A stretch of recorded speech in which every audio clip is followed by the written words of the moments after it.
Hey, happy Thanksgiving. Happy Thanksgiving. It's eve of Thanksgiving, correct? Yes. Yes, the And eve of Turkey Day. it just comes so quick. I know. It's kind of weird to me. It seems like it was just Halloween like a day ago, 2 days ago. Yeah, time speeds up, doesn't it? Yep, it does. So anyhow, we have a great guest tonight. We have Will Starr, who's a friend and a very successful YouTuber. But more than that, he's a Bigfoot researcher, and he kind of specializes in urban Bigfoots. Which is interesting. It's a unique Yeah. angle. Yeah, I mean, these things are not necessarily in the wilderness. They're on the edges. How long have you heard of this type of activity? Oh my God, I guess probably started like 10 years ago. 10 years ago? Started getting more and more reports. And I remember kind of being a little bit shocked at first. You know, like, huh? What? Behind the YMCA? What? You know, stories like that. So what do you think? Are they digging into like through the dumpsters, or how are they? Yep. And that, actually, that was the first time I had heard of, Bigfoot and not associating with the wilderness, was actually at a casino dumpster. It was a casino dumpster. Yep. And it was caught on film. But no one's been allowed to see the footage. It was in Oklahoma. Okay. Was that like on the edge of like a forest? Well, sure. Yeah. Well, like most suburbs are even actually. Yeah. But yeah, no, it was on a native reserve, as those goes. Most of those native reserves are fairly developed, unless you get really far out west. Some of those are huge. But it just was digging in the dumpster and was filmed by a security camera. That is so crazy. Hold on here. I actually have a fan on in my studio. I'm like, must have been hot the last time you hear it. Must have been hot the last time we were doing it. Yeah, at one point your AC wasn't even working. Oh, maybe that's when I had it on. Yeah, that's right. It was on the blink. Maybe it's been on like for days. I don't think I've shut it off. Oh my God. Anyhow, it's too quiet. So, we definitely want people to subscribe, continue. We are growing. It's great to see the growth, but we need to grow way more. So please subscribe. And then you got to hit the notification bell on the show that you want to be notified about. May not be this one, might be another one. You might hate this show. Subscribe to all the updates. Every single one. You can hit notifications. You'll get a notification every day then. And then if you don't want to watch the show, just don't watch it. But don't let YouTube be in control of what you get to, what you get to watch. Yeah, we don't. Because otherwise they'll decide for you. We don't want that to happen. So I was sick last week, so I watched a lot of Netflix. Didn't like anything I saw. Though, I mean, literally nothing. I was just disappointed. And finally, I saw this, it's like a multi-part documentary. And it was called Pepsi, Where's My Jet? And I thought, Pepsi, Where's My Jet? Have you seen this? No. Oh, what is it about? So I thought, well, that's an intriguing. How was that a multi-part series? And what does that mean? So apparently in the 90s, Pepsi, because there was a war between Coke and Pepsi, it's still going on.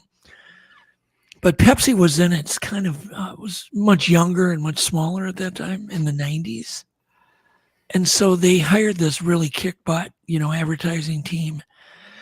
And they did I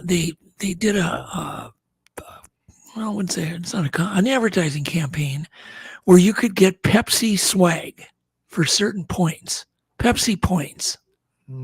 So they ran this commercial, and then near the end of the commercial, they showed a Harrier jet.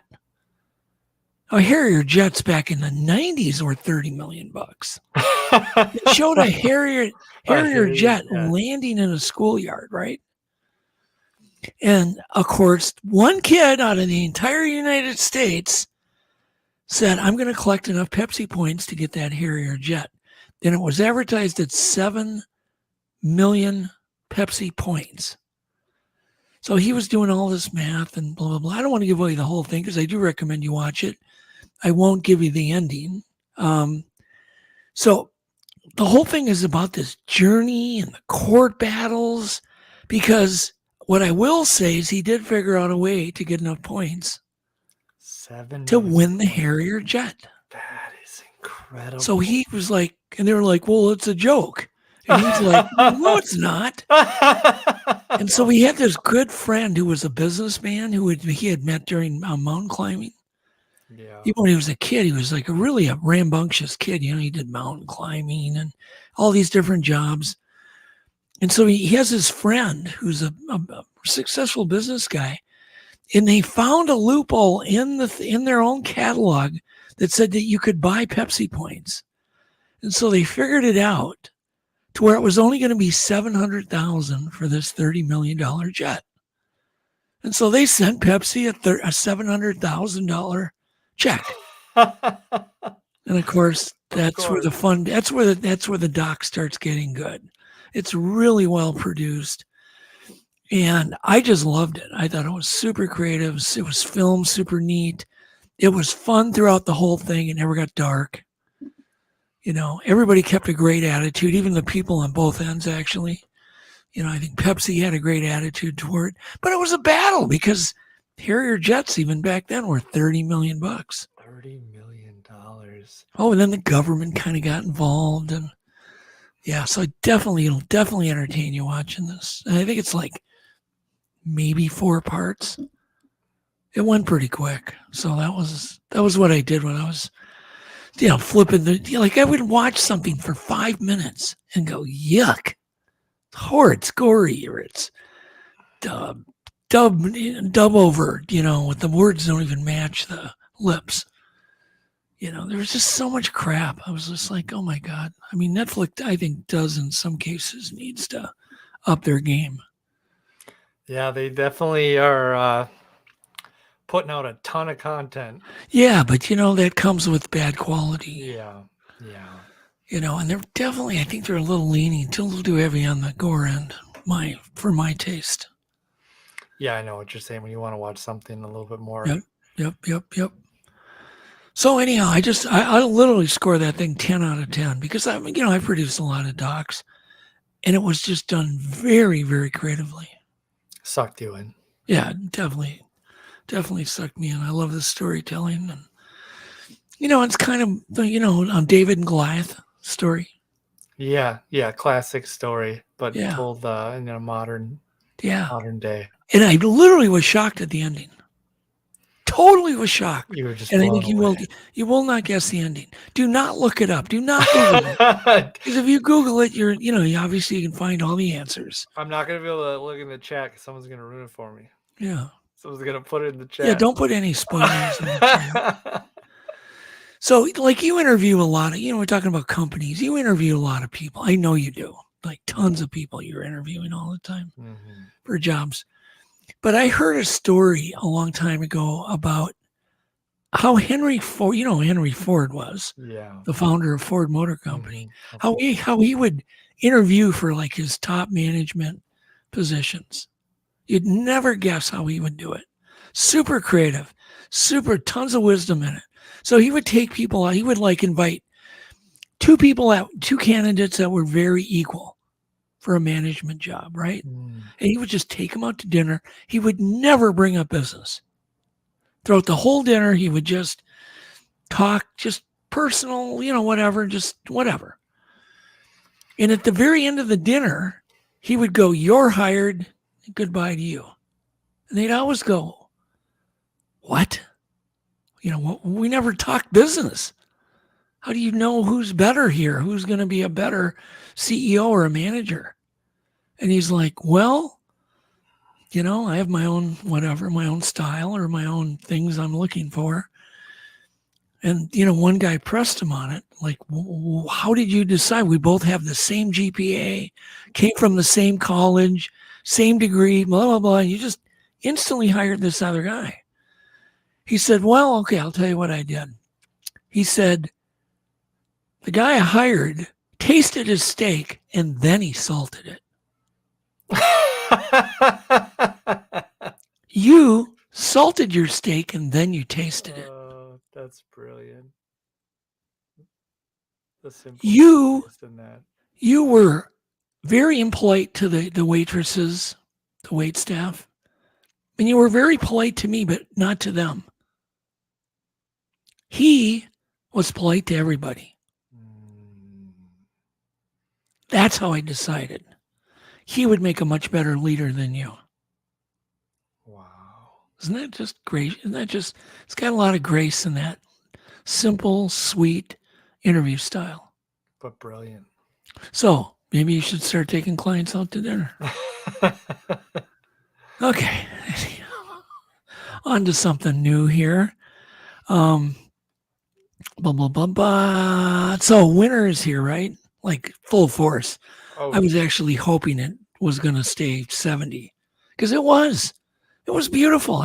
Actually, today was nice. It was almost 50 today, which is pretty nice for this time of year, right? I saw people riding bikes and I wanted to get out, but I had too much work. Why does it always get warm on a day you're just booked with work? I know. It's Yeah. like the universe is plotting against you. Mm-hmm. Sorry, I've got this Powerade. You ever had it? What are you drinking? Powerade. Power. Oh, yeah. Is that the zero? Yeah, zero Powerade. Yeah, stuff's good. I think it's good. It's grape. You either like grape flavored pop and Or you drinks don't. or you hate it. Do you like grape? Yeah, I'm a grape guy. Oh, you are a grape guy. So I think you can put people in two categories: grape guys and non-grape guys. Yeah.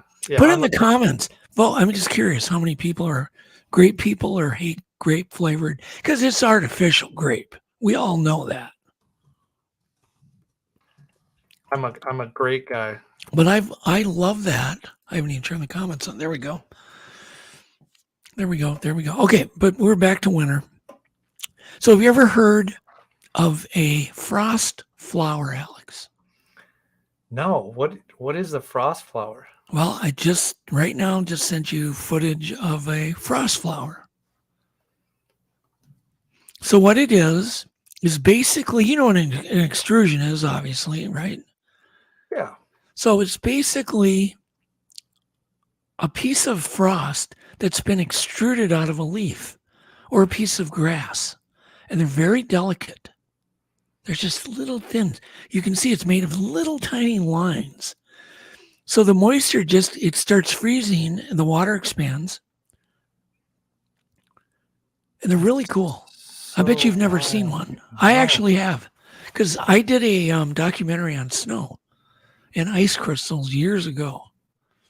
By the way, it was the only time anybody had ever done a documentary, a film, a deep dive in, no pun, a deep dive into snow.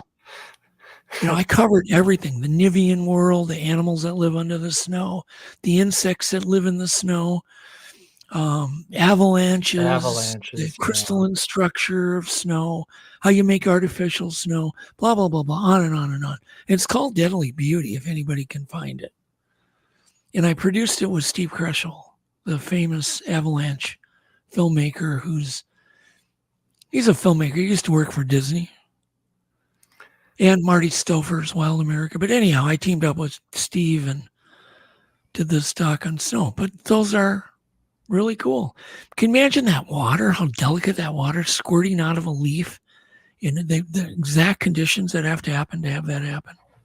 Oh, yeah, to just have it be perfect like that? Yeah, extruded in all these random shapes because people are not used to seeing such strange things. But man, I mean, there's all sorts of weird things. I could talk for hours and days on snow. Maybe one day I will. I used to speak at these weather conventions, believe it or not. Believe it or not, I would speak before all these meteorologists and weathermen. I would get hired and paid to go speak. And what was that like? Just weird because I'm like, I'm not a weather guy. I don't know crap about weather.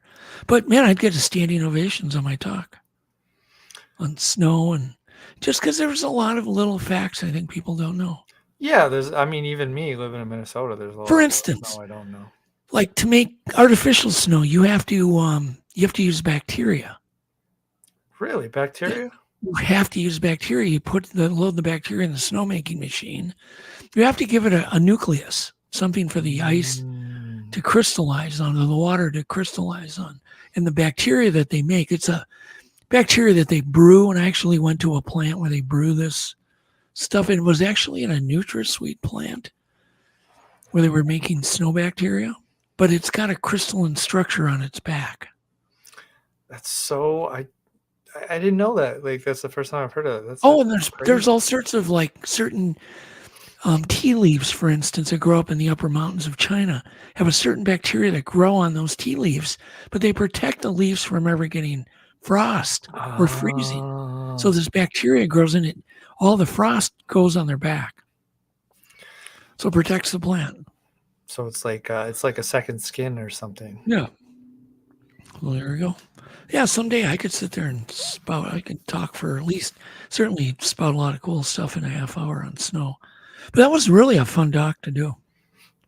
It really was. One of the reason I got the idea, because one time I was up in Ely and I was up there filming with Jim Brandenburg and Paul Winters, the musician, for a MTV music video. And so I had actually walked the whole way. I walked from Ely all the way to the Quetico. In the wintertime, I don't know, it took 5 days to get there and 5 days back to walk. So, of course, the sled would leave me. I wouldn't get into camp till after dark, carrying all this gear. There'd be a cold frozen pot of frozen ramen on the Oh, no. And then there would be no room in the tent for me either. So I'd have to sleep in the dog sled. And so I'd throw a sleeping bag and it would be frozen solid and have to get naked completely naked before you get in the sleeping bag. Because if you wear your clothes, dude, if you wear your clothes that you've been walking in all day, in the sleeping bag, it's death. Really? You'll freeze to death. Because of the sweat? Or? The sweat, the water, the moisture in those clothes. Yeah. It's locked into those clothes. It'll kill you. So you have to, I'll never forget that one. Oh my God, that was 5 days 10 days total. 5 days there, 5 days back. I wouldn't have made it. I would have been dead. Well, I thought, somebody goes, hey, you want to go on a sled dog trip and you want to film this famous musician and do this music video and wolves and we're going to go, and he did a saxophone and I thought, yeah, it sounds great. Then we get out there to the spot with to meet the sled and it takes off and I'm like, whoa, well, there's no room for you. So, okay. Follow the tracks. Yeah.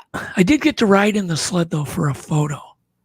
I was actually on the front page of the Ely Tourism postcard and Ely Tourism Guide for many years. It was me and Paul Winters on the cover of this thing. That's the only time I got to ride in the sled was for that photo. Just for that photo? Just for the photo. That was it. Never saw it again. Anyhow. So, we're talking about frost flowers. Have you ever seen all of these orchids that can mimic, or that do mimic, all these living things? And I just sent you a video on that too. Do you see it? Oh, yeah. Plants that mimic things? Yes. Birds, monkeys, lips, insects, ducks, parrots, dolphins, blah, blah, blah. Even a naked man.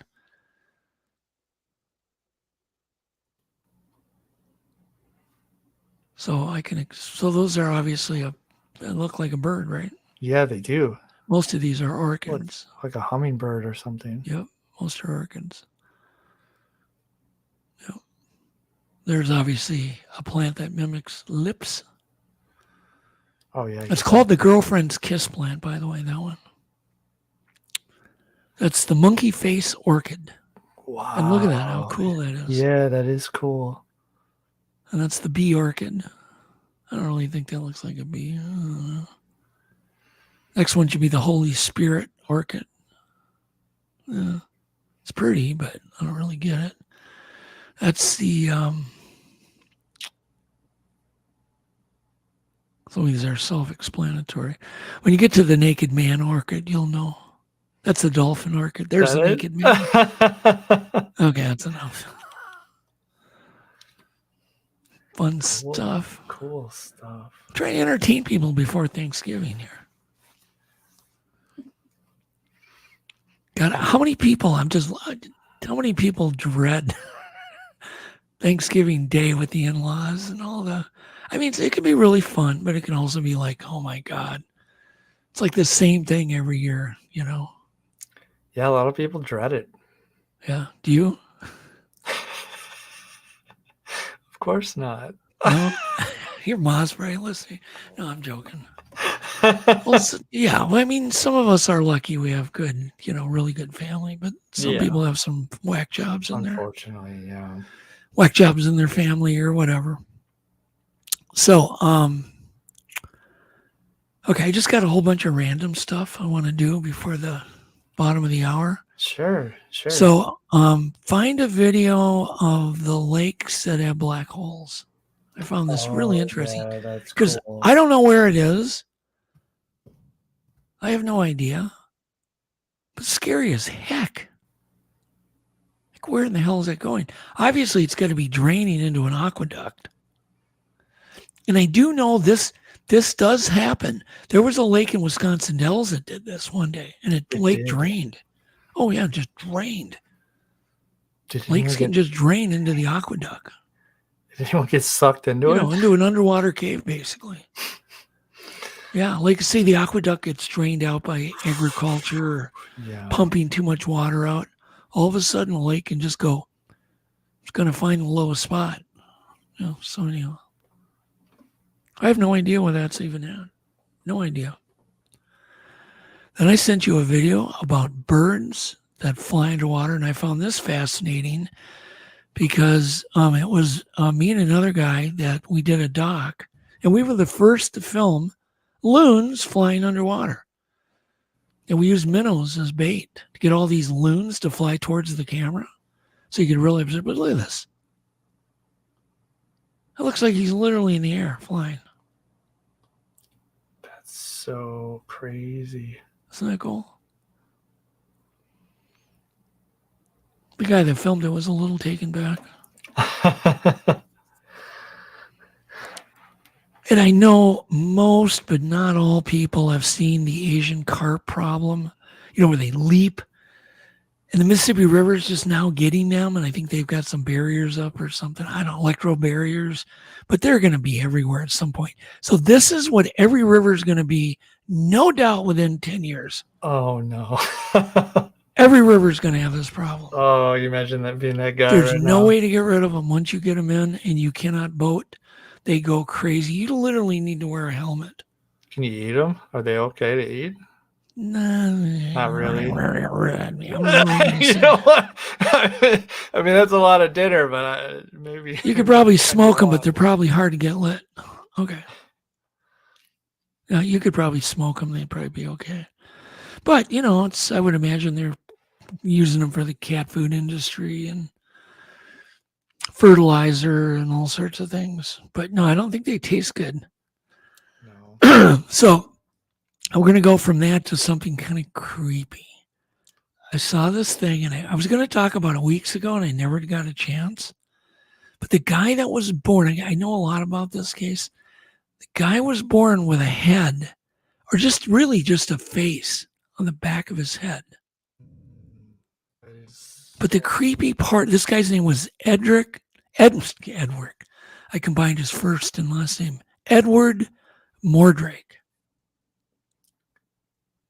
And did it have did they both talk? Well, here's the deal. Here's the deal. One, Edward claimed it would talk to him only when no one was around. Oh, jeez. Isn't that creepy? And it would talk to him like in a satanic voice.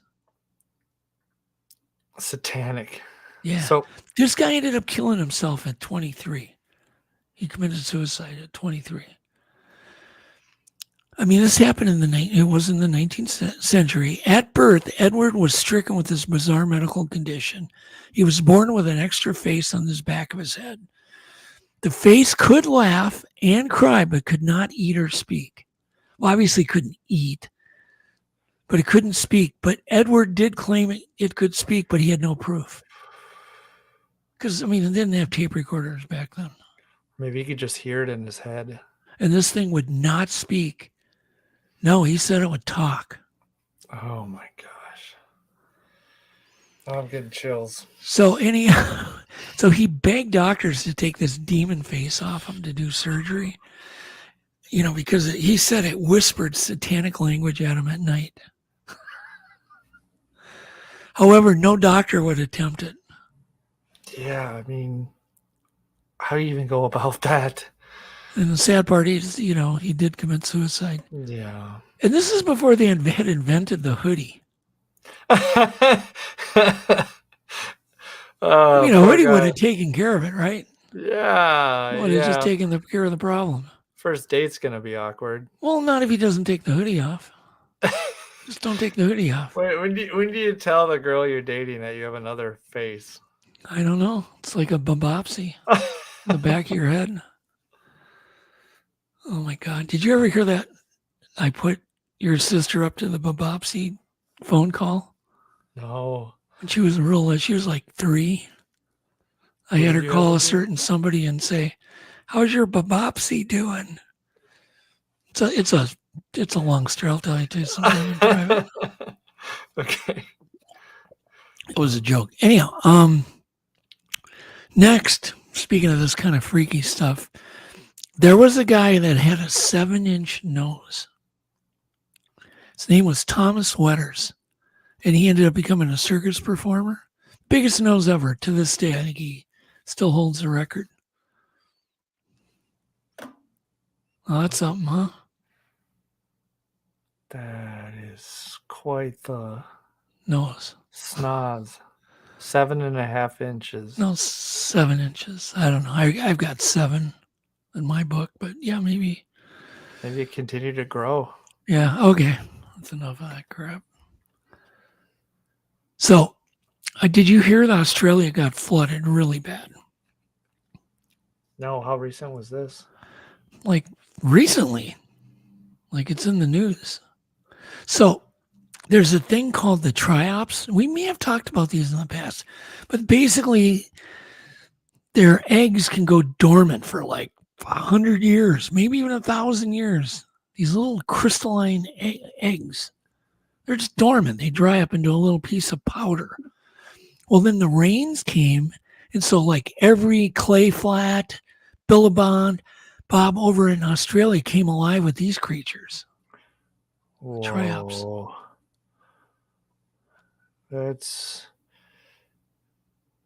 I won't want that thing crawling around me. Creepy, but you can actually buy these on Amazon. You buy the eggs, you just put them in water and they grow. These are like 7 inches long. That's just like the guy's nose. That's so... What was that thing called in the Alien movie? The face sucker? Yeah. That's what the original Alien. What was it called? Yeah, I literally think that was it. Like a face sucker. Oh my God. Okay. Enough of that. So then, do you know what the rarest tree in the entire world is? No. There's only 200 to 300 of them. What is the rarest tree in the world? So I sent you a video. It's called the Lulu palm. It only grows in these 2 little tiny islands, these little jets near the Hawaiian Islands. For some reason, they haven't grown anywhere else. Yeah, there we go. That's it. So these obviously there you can see them. I mean, this is from an airplane. Those are the trees. That's an island. They're isolated to 2 of these islands. That's it. That's it. Yeah, totally. The Lulu palm, spelled Loulu. Some billionaire's going to make a log cabin out of it. Yeah, you won't know. Gone. So have you heard about this thing that's going on lately? It's a current event, another current event, like the floods in Australia. And my prayers go out to all the people in Australia because, man, it has been bad. There's been animals seen walking in circles all over the world, actually, including the U.S. Animals just walking in circles. Do you have any theories on why? No, it could be the magnetic poles, or it could be the pole shift. It could be the 5. Some people are saying it's 5G. It's just kind of weird. Birds too. Birds flying in circles. What a weird. It's kind of hard to see, but that's from the air. It's creepy.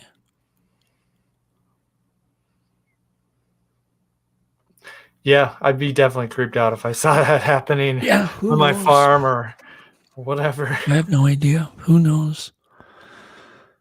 You remember when we were talking about donkeys last week? Yeah. Donkeys. Yeah, I do. Remember the funny donkey one? This thing is just literally cracks me up every time I see it.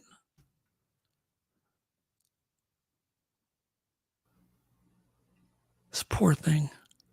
Watch this. It just cracks me up because he's so the donkey is so freaking embarrassed.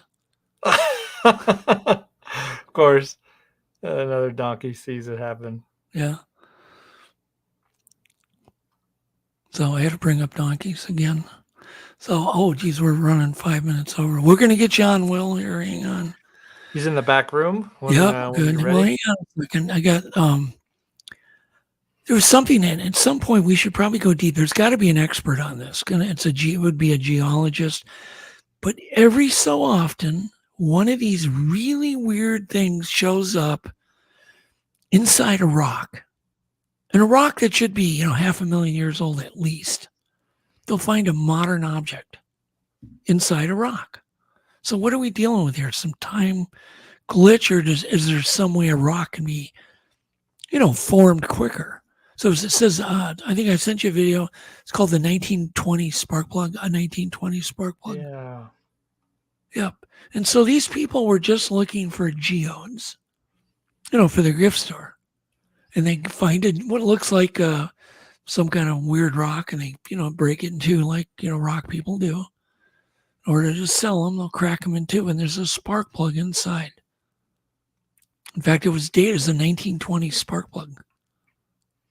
So they think that's not the spark plug. That's the type that was inside. The type of spark plug. Yeah, that's it. But the reason I bring it up is because it's an amazing mystery that just keeps, it keeps happening, keeps feeding itself. So people talking about dimensions, people going back in time, lost civilization. Yeah, there's even been cases, and I don't know if they're true, but there's been cases by witnessed where they have broken geodes open, and there's be a live, like I think it was a horny toad. A live horny toad? You know what I had one when I was a kid. They really got kind of sharp spines on their back, but inside a rock, alive. How's it even possible? No, of course. But, these things are always these outliers that confuse archaeologists. They confound people.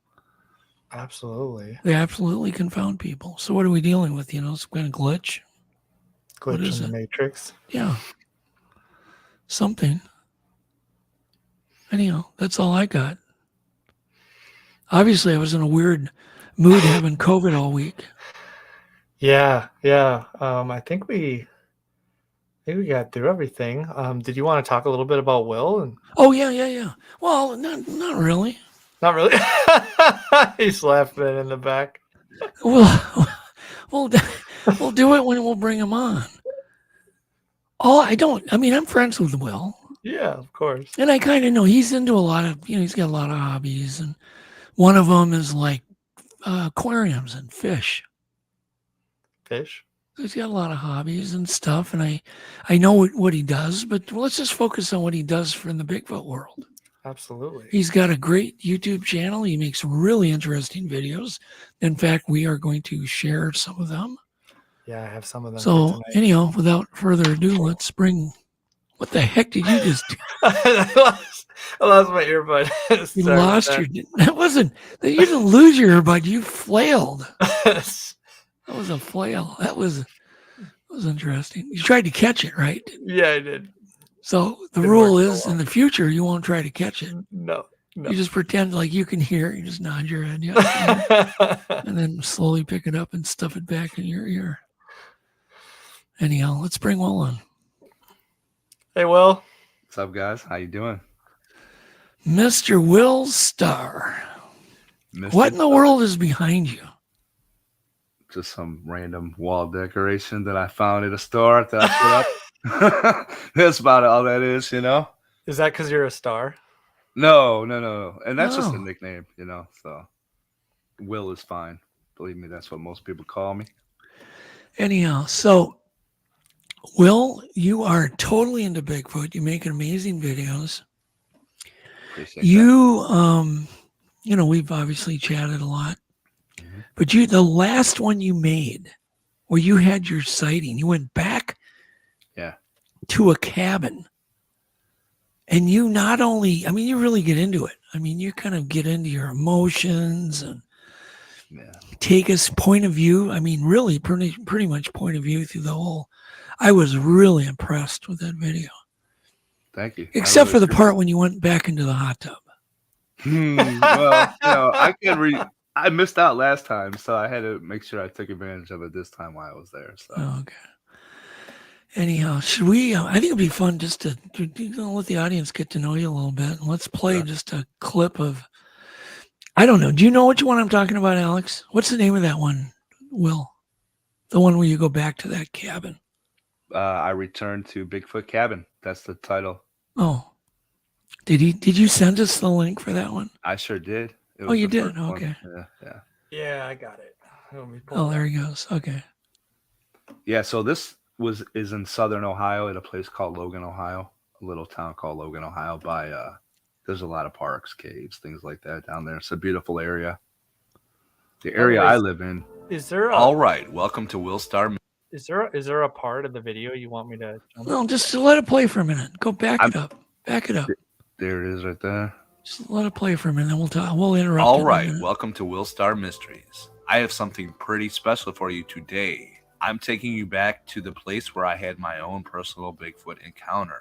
This happened in the year 2000, and I was in Logan, Ohio at a place called Cabins in the Pines, specifically the Shawnee Cabin. I was there with my fiance at the time, and people had been asking me to go back there and show the location, so I went back there for the weekend. I got a new drone and a night vision camera. That's going to be part of the video, obviously, and I can't wait to show you the cabin and around the area of the cabin and go over precisely my own encounter that happened 20 All right, pause it there, Alex. If you're new to the just pause it. You just leave it up, pause it. So tell us your story. Let's start out there. I don't want to, we don't want to give away your whole video here, but tell us your story. What happened in Ohio on at that cabin?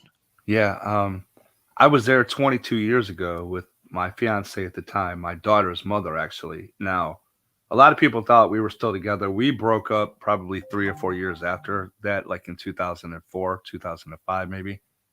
So we hadn't been together in a long time. But back in 2000, we went down there for a weekend away. And we were sitting around the campfire. It was about dusk, twilight kind of. The sky was kind of highlighted, but it was dark in the woods, so you really couldn't see anything. We're sitting out there by the fire, and we could hear from far away something walking in the woods, something like would take a couple steps, then it would stop for probably 10 seconds, sometimes 15, 30 seconds, and then it would take another 2 steps. Sometimes it would take 4, but it just kept getting closer and closer. And we're like, what is that? What is there, somebody walking up in the woods? So she kind of got freaked out. And I was like, what's going on? Is this like a serial killer out here trying to come and get us or something? So I took a stick out of the fire, probably about that long, about that wide, baseball size kind of. And I was holding it as a torch, and I had to walk her back towards the cabin to get in, obviously. And going that way, we had to go back closer towards where this creature had walked up to the tree line. And we could see it not walking, but going back and forth like this behind a tree. So she goes inside. I take a couple more steps closer towards it. And I'm like, hey, what are you doing out here walking up in the woods on me and my girl? Because at this point, I'm still thinking it's some kind of like, like crazy dude in the woods or something. Because we're where we are, it is way back, not way back, but there's really nothing behind there where anybody could be walking through towards where we are. So I'm like, what are you doing? I'm about to blow your brains. You better say something.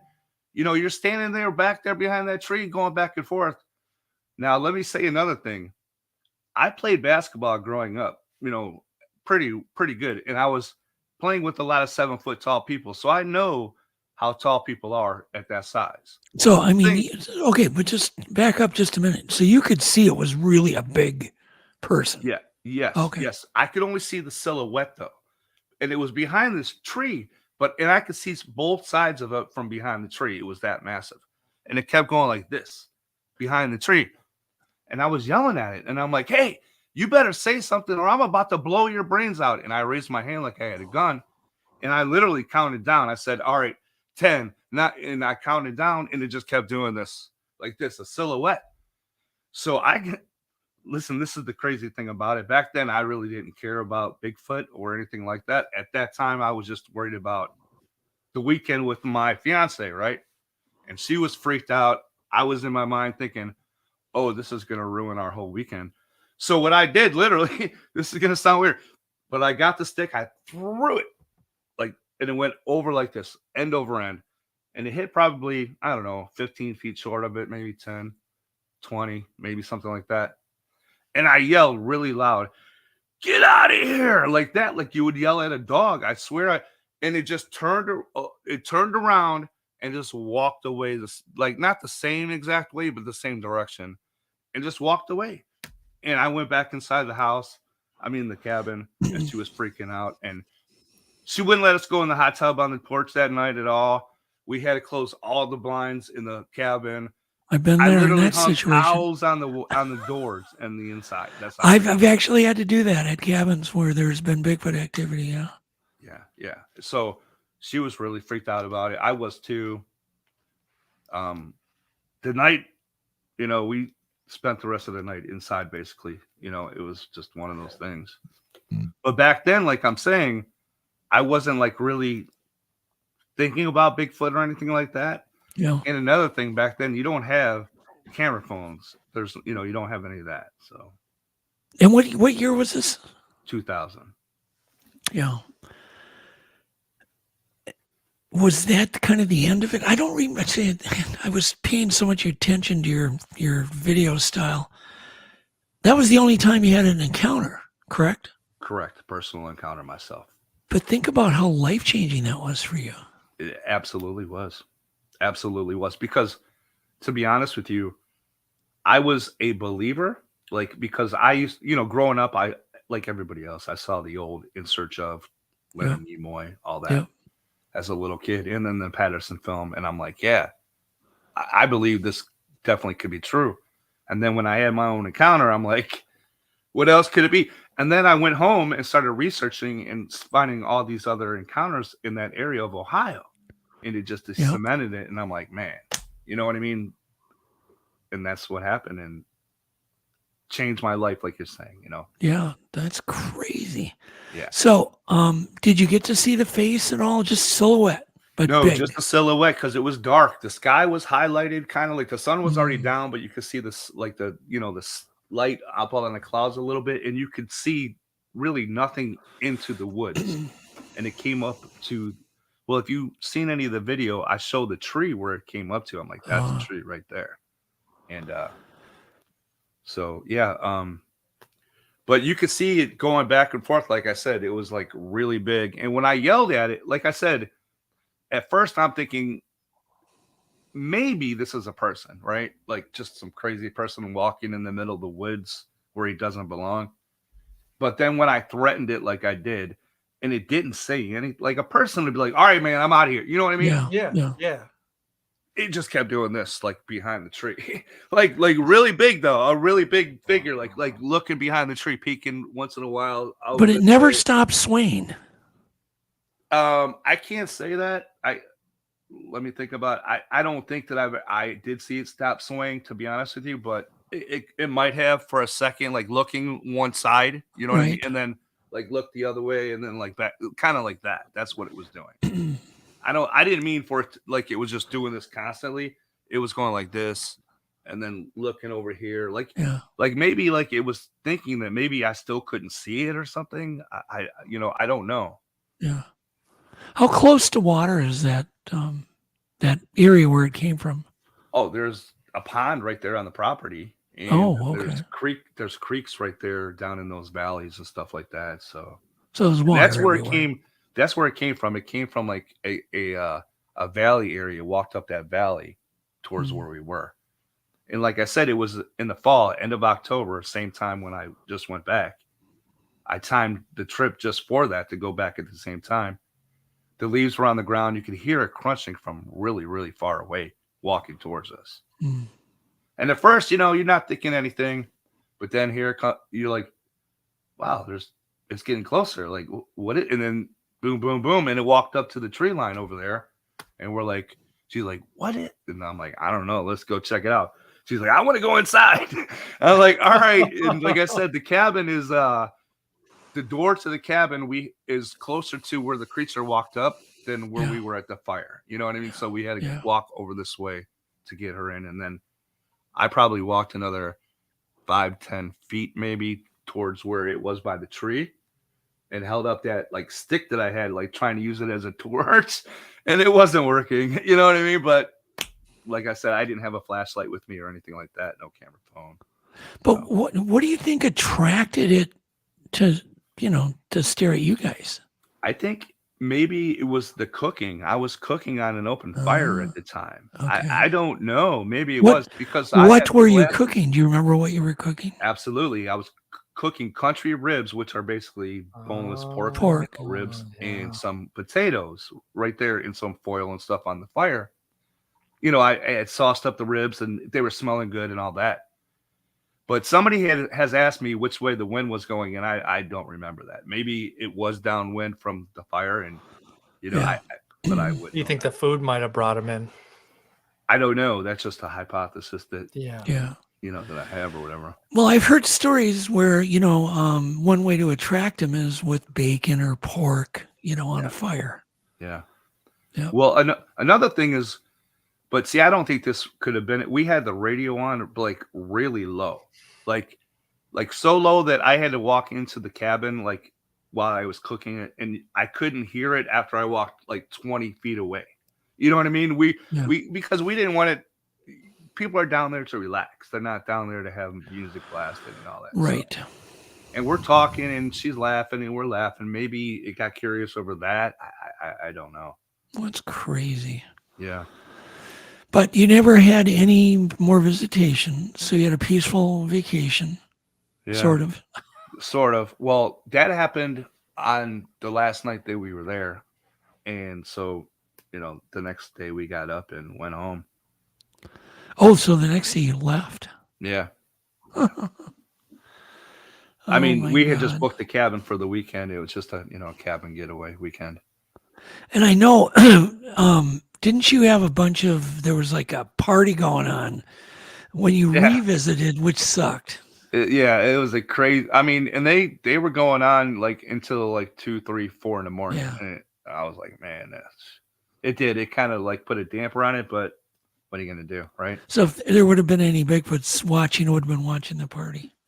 Yeah, I mean, I was thinking maybe it could have made them curious or something, maybe because I was hearing something up on that hill above the cabin. Here's the thing, in the video, you don't realize it because, with editing and stuff, there's a lot of times I'm standing out there. I don't have a flashlight or anything on me when I'm, in the video. The night vision camera is charging in the house. And then, I'll edit and show a drone shot or something. And then the next thing you'll see me with a flashlight. And some people are like, well, why didn't you just put the flashlight on when you heard that noise? Because I didn't have it with me. I had gone back in the house and got the flashlight in the night vision camera. So I did hear things walking up on that hill over there. But like I said, I didn't have a flashlight or anything. And I'm thinking maybe it was attracted to that party, but there's no way to really know that, Yeah. What do you estimate the weight and height now that you... Well, the height, always say it was between 6'10" and 7'2". Okay. Because, like I said, I played basketball with 7-footers before. I know what that is. But weight would be, you would have to say 2 of Shaquille O'Neal's probably, like massive, like really big, because that tree,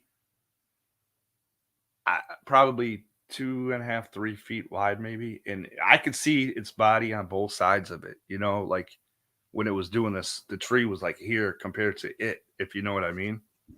So yeah, it was pretty big. That's Weight, crazy. I couldn't give you a figure. 600 pounds maybe. That's big. Yeah, 600 pounds. Yeah, picture it was somebody. big. Okay, so he just said it was twice the size of Shaquille. Yeah, that's big. That is so huge. Yeah, I mean, it was massive. It was massive. And looking back at it, I'm like I clearly wasn't thinking, right? Like my reaction to it, throwing a stick at it and like yelling at it. You know what I mean? Like I was thinking about other things. You know what I mean? Like, and I wasn't thinking about that. I was frustrated because she was like, and I'm like, now that I think about that, I'm like, what in the world? Now that I researched it, so more, you're shocked at how you behaved. Yes, absolutely. And now that especially now that I've researched it more and seen how these interactions can go if you're violent towards them, it like it could have ended poorly. Right. So but here's really one weird thing that I don't really tell a lot of people because, I don't know if she was dreaming this or not, but the next morning she woke up and she said, I swear I thought I heard somebody trying to get in the door. And I'm like, what? Like I don't think that it would have been doing that, but maybe she was just dreaming that, because of the trauma she had. Or maybe not. It might have been wiggling the doorknob. I don't know, but I was out by that time because we had started having some cocktails after that to like try to get, so I was just to come down from it. Yeah. Yeah. So did you have any love time that night, or that just killed the mood? It kind of killed everything, man. We tried to like alcohol, but I think we got into a little bit of an argument actually, and it was just like, man, So, would you ever want to experience something like that again? Oh, absolutely. Like that's why I went down there again. I mean, chances are of me seeing, one of those creatures again 22 years later in the same exact spot, I know we're like tiny. The only thing I was thinking is maybe it's like a migration pattern through there, or maybe, it could have walked through there at the same time or something. But yeah, I would absolutely love it. My reaction would clearly be different than last time. And what time of year was it? End of October. See, that makes sense to me because, if they migrate, if right, they're going to be kind of heading down the river valley towards Ohio from like Minnesota and those there, Canada, Minnesota, towards the fall, and that's where they're going to end up around October. So, yeah, I agree. They're gonna eat apples all the way down there. Berries, whatever they can find. Berries, all that stuff, and they just kind of go south, and probably don't go a whole lot farther south than Ohio. I think the Ohio River has now. I believe they can swim, but I think the Ohio River has a natural barrier there for them. Maybe like they run up against that, and they're like, "Well, there's a lot of forest right here where we are. Let's hang out right here." So what river goes from? Okay, so we have the St. Croix River that empties into the Mississippi. So is there what river, or what should I say? What are the tributaries to the Ohio River? Do you know? Alex, do you know? Can you look up I'm really curious, and I should know this, but for some reason I don't. Can you say that again? I think I should know this too. What tributaries come from like Minnesota and Wisconsin, or up north, our area in the Midwest, up here, down into the Ohio River? What? I don't think any run into directly the Ohio River. I think they go into the Mississippi, and then the Ohio goes into the Mississippi. How far away is the Mississippi River from Ohio? Or is it damn near right through there? You got to go past Indiana, Illinois, and then you get to the Mississippi River there. Because the Mississippi River winds all over. Yeah. course, ends up in, Louisiana. Yep. There's a lot curious. I'm just wondering what corridor they would take to get to Ohio. Because for something in my brain, I always think the Minnesota Bigfoots all head to Ohio. Most of them do. Yeah. In the late fall. Sure. I think they use. There we go. There we go. So, blah, blah, blah. And there's Ohio. Yeah, they all kind of skirt Ohio. Yeah, see, where I was like a little bit below that O in Ohio. Like, well, almost to the border. Between the O and the border there is where I was in Logan, Ohio. Yeah. Yeah, Ohio's a big state, but I mean, so you could easily head down the Mississippi River and you've got plenty of corridors right to Ohio. Sure. Yep. And I think a lot of them come from Ontario above us also. I think the hottest spot in the country would be right where all those rivers intersect. Yeah. Right where the Missouri and the Mississippi come together, and then below that.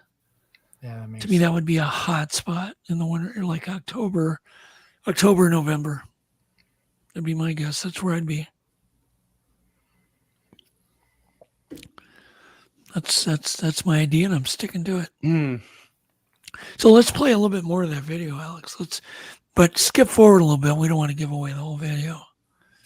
I want to show the where you're kind of giving a tour of the cabin area. Near the cabin.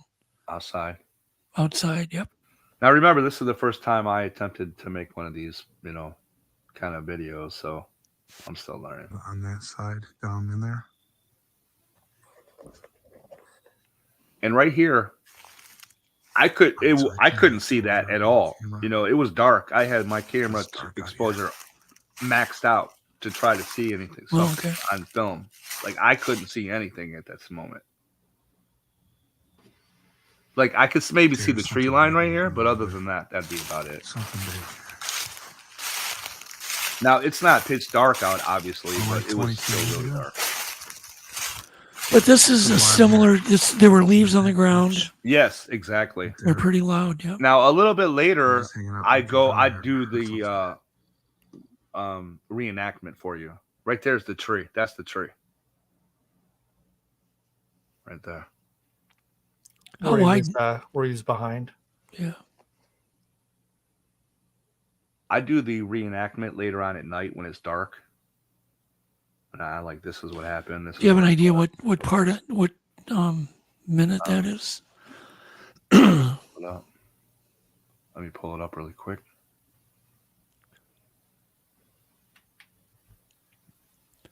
Just skip a little bit forward, Alex, on the video. Hold on. He's finding it. I'm looking right now. You just give me a timestamp. I'll throw it up.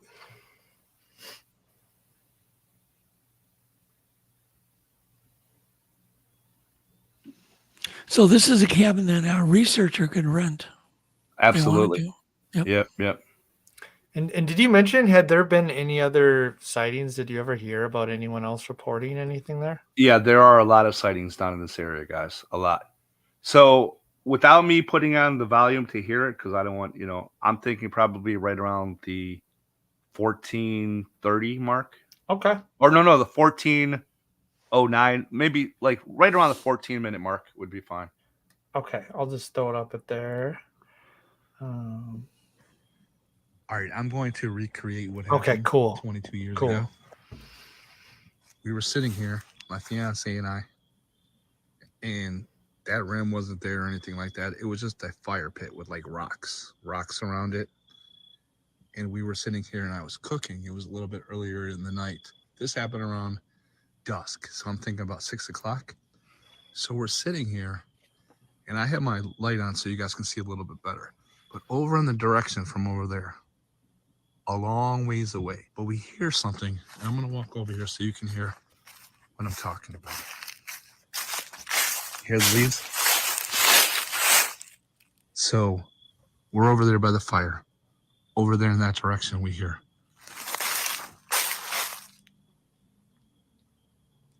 Stop 15, 10, 20, 30 seconds sometimes. Then all of a sudden,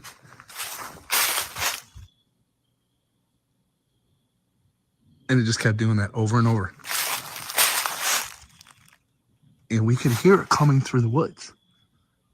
And we know it wasn't a deer because there were deer around and things like that earlier that we heard and we saw over behind the cabin. So we're over there by the fire, you know, doing our thing. I'm cooking. We're having a good time. We hear this thing and we're like, she's like, what is that? And I'm like, I don't know, but it's getting closer and closer and closer.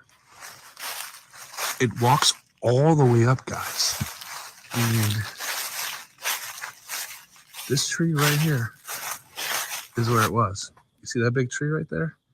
That's where it was. So it was behind this tree right here. And it was just moving back and forth, back and forth. But it was way up here, back and forth. And I'm like, oh my God, like, what is that?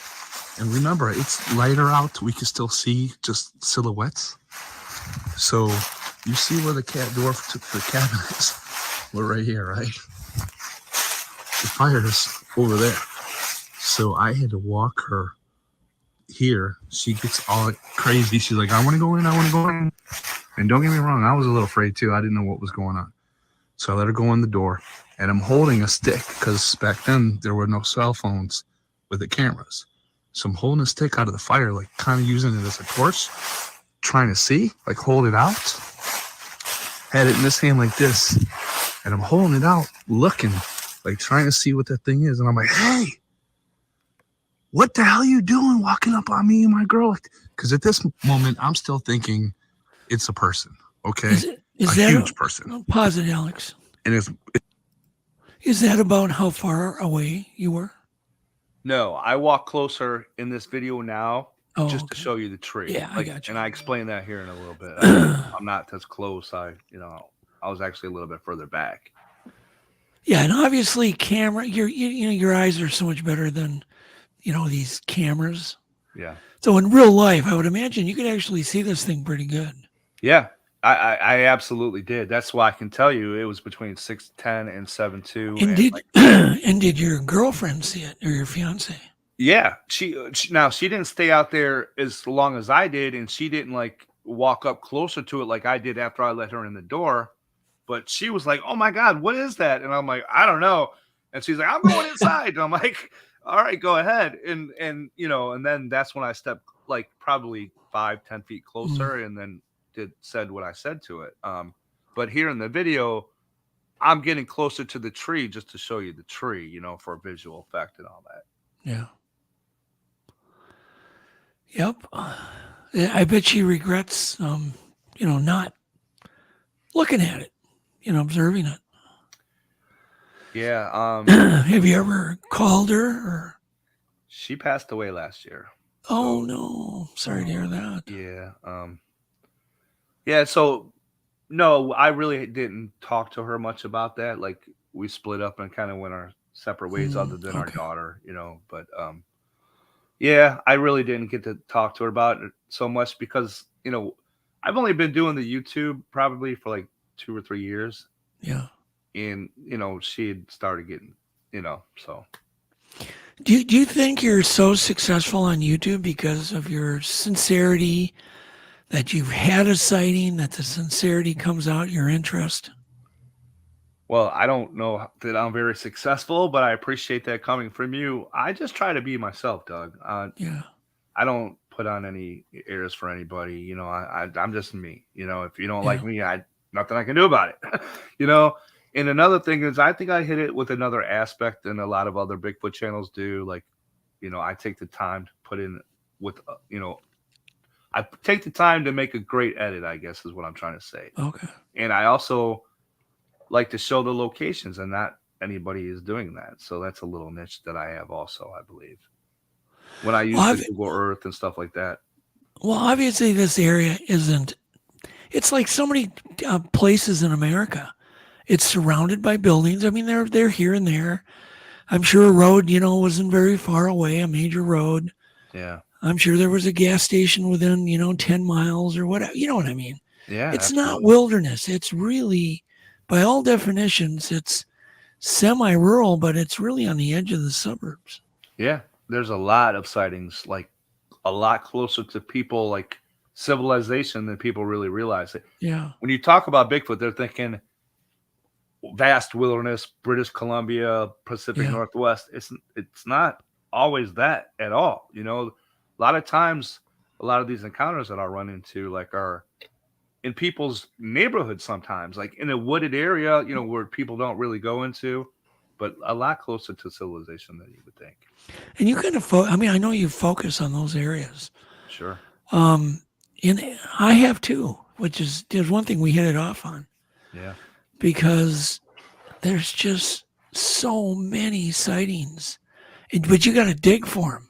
Yeah. You know, a lot of people don't want to report them because they know there's a gas station down the road a half a mile.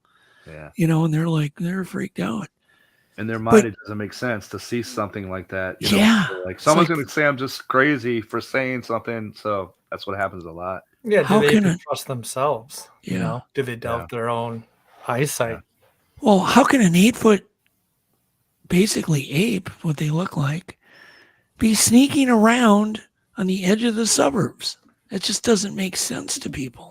Yeah, it doesn't. The only thing that I can think of is they use like the natural waterways and like culverts, like under bridges and things like that to travel. And you know, nocturnally, to me, they travel 80% of the time nocturnally.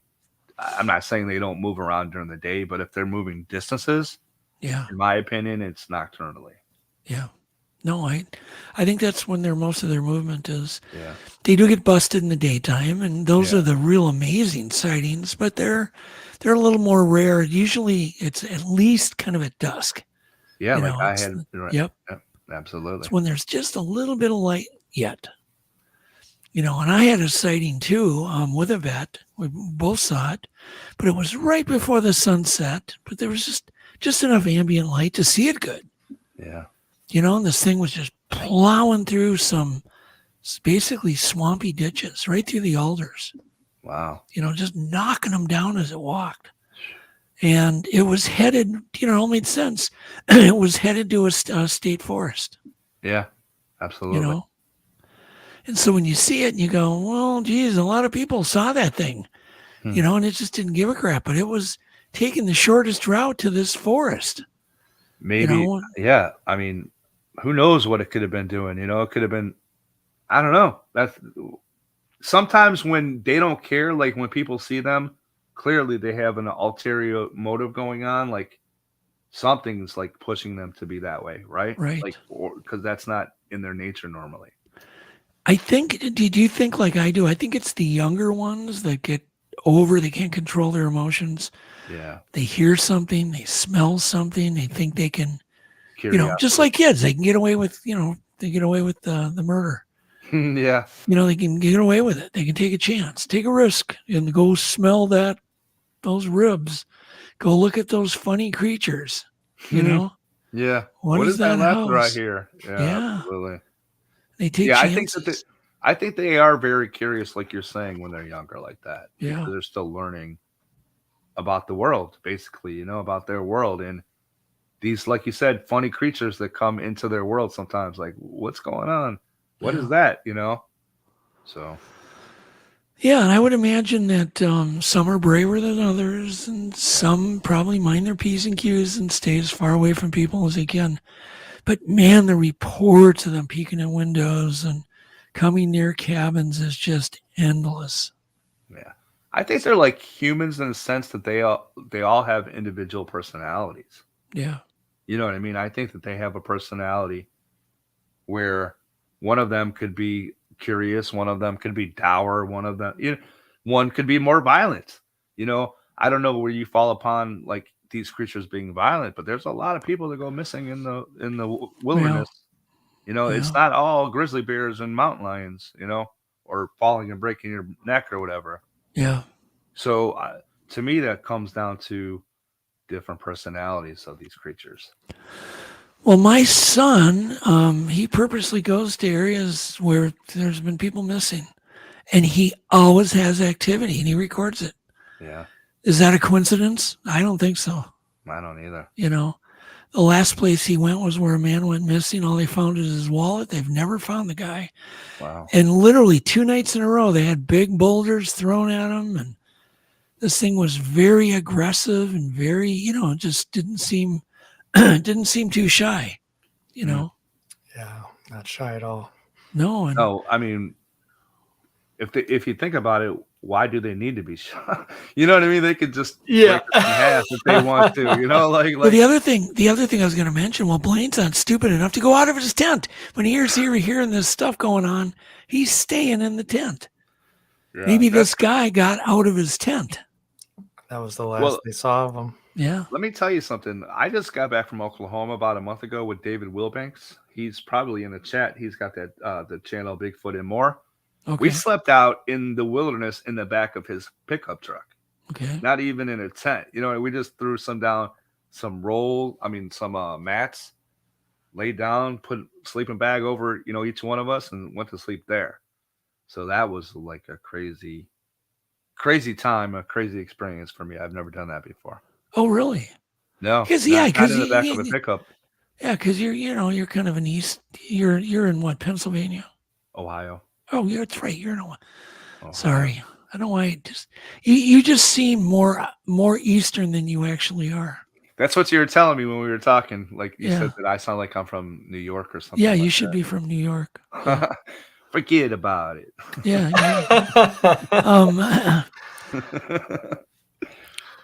What the hell were we talking about? My mind went blank.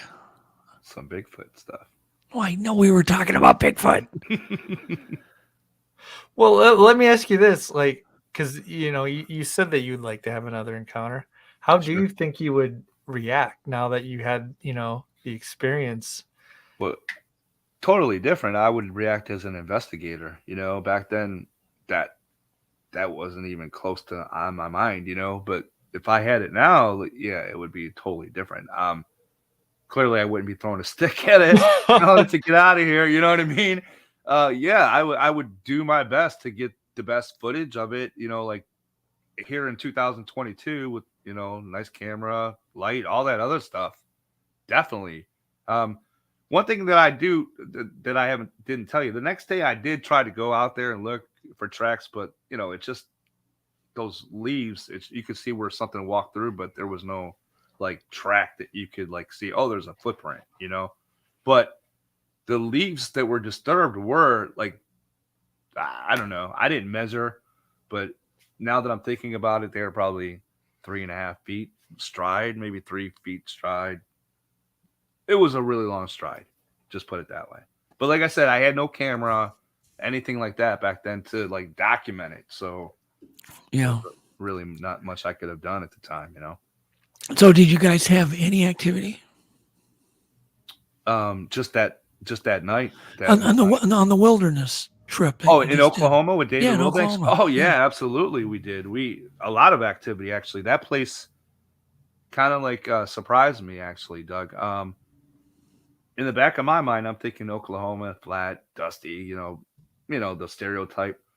It wasn't that way in eastern Oklahoma. It was more relatable to kind of the Appalachian Mountains a little bit, just a little bit more rocky. But yeah, we had the first night we were there, we were walking around. We got there a little bit late.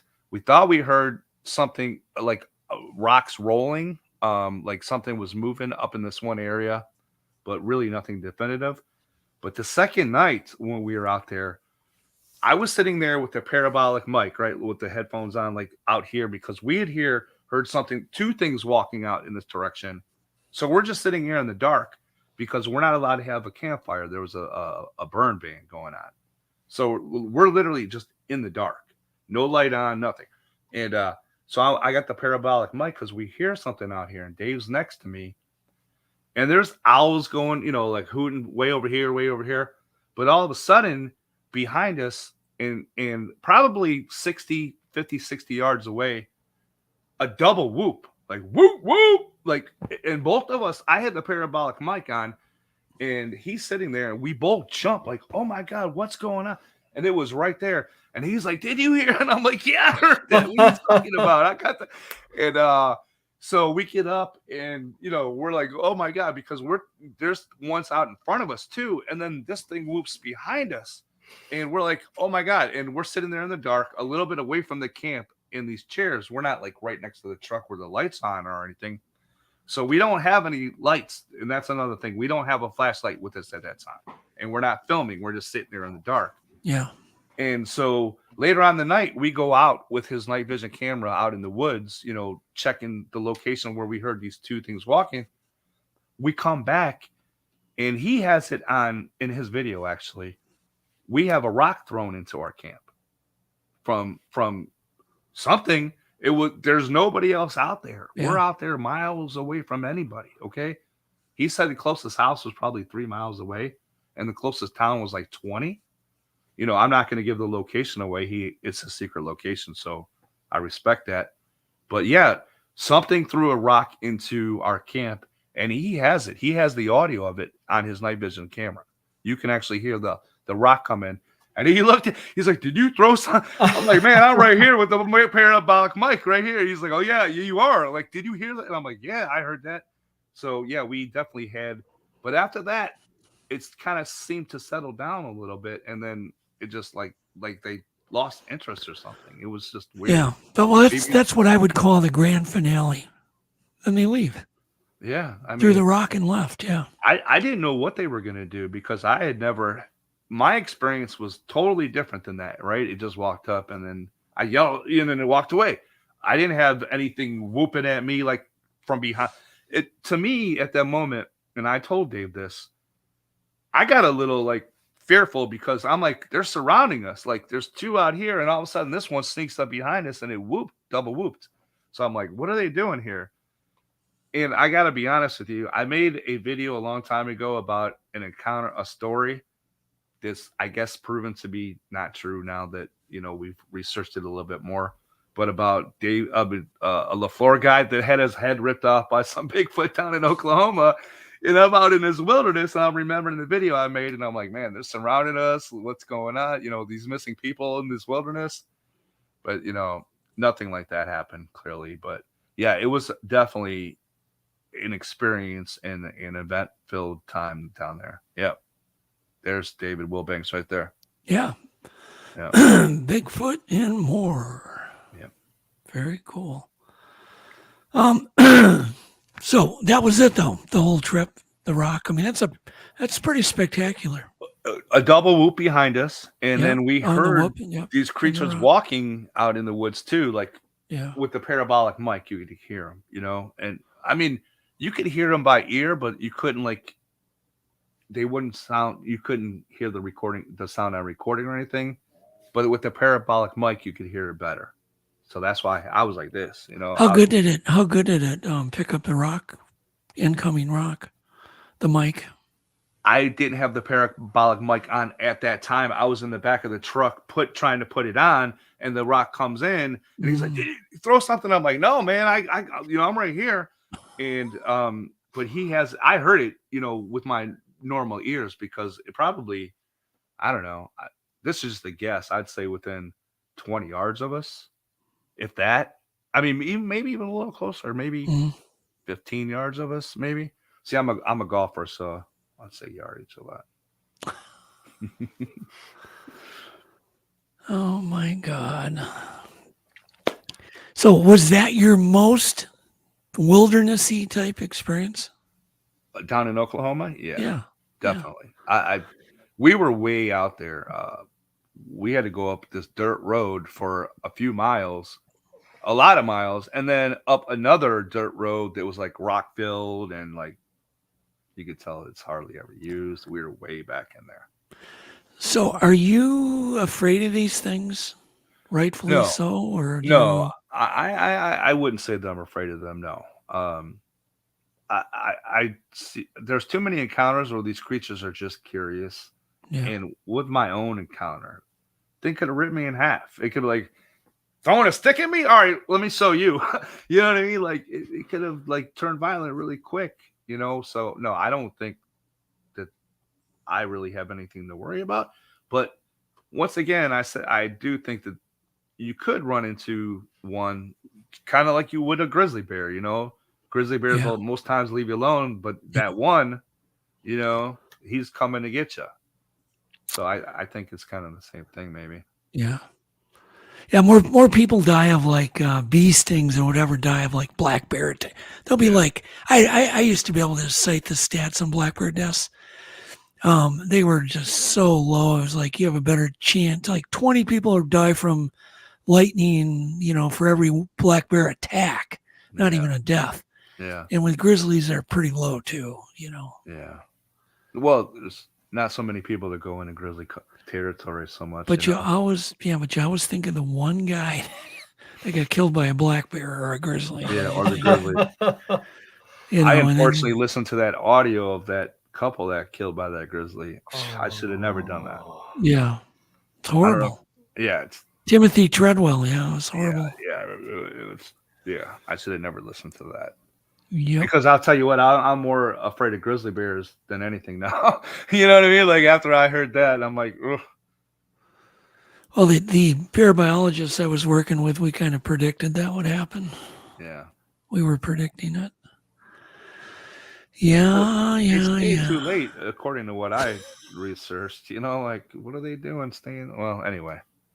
So let's get back to urban Bigfoots. Sure. What's one of the really cool cases that was really close to civilization that you investigated? The one in Minerva, Ohio, probably, where they had a Bigfoot living kind of like in a strip mine behind their house. A family did. And there were children that interacted with this thing, that lived back there. Interacted with it like a lot, you know. That one is really close to civilization. And there's another one in Canton, Ohio, that behind like a neighborhood, a development, there's this area that has probably like 15 acres of woods and like a marshland where a guy and his wife for a few nights in a row heard something out there like howling. And then the guy and his son went out the next day and went looking and they saw it. So yeah, in those woods there, I believe in an area like that, this creature is probably just moving through and maybe just staying in that area for maybe a few days until it can like find a different corridor out or something, or until the resources are used up. Right. You know. But think about all the resources that were probably in that area for food. Yeah. Untouched, tame deer that are used to seeing upright people walking around. Yeah, absolutely. They don't flee. Grouse and turkeys and this and that. I mean, there's so much game on the edges. Yeah. To me, it just doesn't surprise me that they would punch in for not even stay there, but just punch in just for food. Yeah, I think so too. At least for a few days until the resources are used up, and then they move on like that. And then, like I said, I think that they use these corridors, these creek corridors, and like use a lot of culverts under bridges and things like that to get past areas that aren't so forested. Yeah, because I don't think they're going to be seen walking down the middle of town. Like, oh look, there's a Bigfoot on East 22nd Street. Well, they seem to have a line they don't cross. Yeah. There's always that line. But I can tell you the one we saw that was walking on the ditch, man, I mean, there must have been, God, I'm sure 10 cars passed that thing. Yeah. How many people noticed it? I would think half of them did. Yeah. There's a lot of sightings by motorists alongside the road. It's just going to be, most of them are just going to go, Helen, did you see that? Yeah. Yeah. Well, what are we going to do about it? We're not going back. Yeah. We're late. You know what I mean? I don't know. It was probably a guy. Or it's just, I can imagine the conversations. I'd love to be a fly on the wall for those sightings. It makes me wonder though, like how these creatures are seen so much along roadways like that. Like how do they get caught unaware? Do they not hear the car coming? I think they're very aware. I just don't think they give a crap. They usually have their back faced away from the main line of traffic. Yeah. Almost in every case, they're walking with the traffic with their back. All we saw was the back of it. Yeah. I have some encounters where they're walking across, but yeah, a lot of them. Yeah, across the road, but Yeah, they yeah. just don't seem to care. Yeah, You know, that's they true. I get mean, they're like, what are you gonna do? Kind of mentality, maybe. You know, like I'm not afraid of you. But then again, it makes me think that if they want to stay hidden, why would they be that way? You know, I don't know.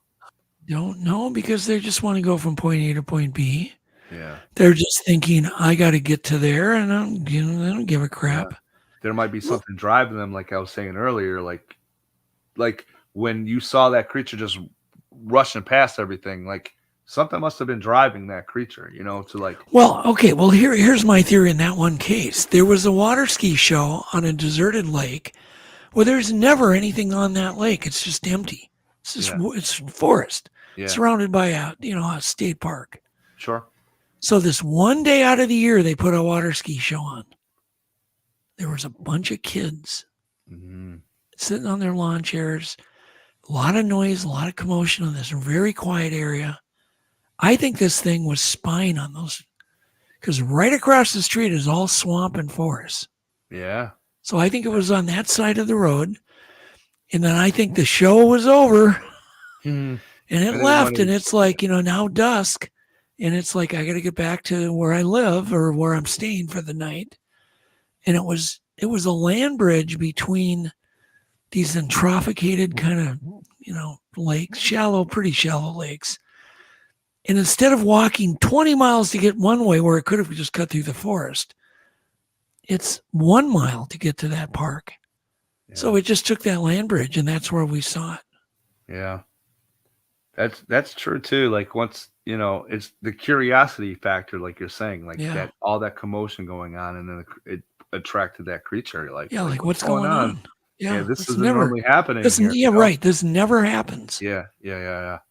I agree with you on that. So I find it interesting that sighting happened on the day of that water ski show. The creature was walking away from it, and it was still pretty hidden because there was a bunch of alders, little, half-inch alders, tall ones, and it was just plowing through that. No human would walk through the muck and for what reason? And all we saw was the back, but we could see how huge it was. We could see the salt and pepper hair. It was amazing. I've never seen another wildlife, or no other wildlife with hair, with fur or hair like that. The coloration was amazing. Wow. It was just very salt and pepper. It was gray and black, the whole thing, but it was spotted over the whole creature. And how tall do you say this creature was? Oh my God, that thing was at least 7.5, 8 feet tall. Yeah. It was just barreling through those alders. Wow. Just knocking them over as it walked. Like a bulldozer. And again, I wouldn't say anything. If I would have been alone and saw that, I wouldn't tell anybody. Even me, I wouldn't tell anybody. Believe you, huh? Yeah. But if somebody, calls it up, they can talk to a vet. And we both, saw it very, very clearly. Sure. So it's nice when you have a witness. It definitely is. Yeah, I feel the same way. nice. I mean, even though, I agree with that theory that they probably are just curious. They come around people and then they're out. You know what I mean? They just want to see what's going on. They're like, all right, now I got to get out of here before I'm seen. And like you said, the direct path back to the forest is what's important to them. Right. And the fact that there seems to be kids involved in many of these cases, including the case you just cited in a very urban area. Yeah. Has involved children.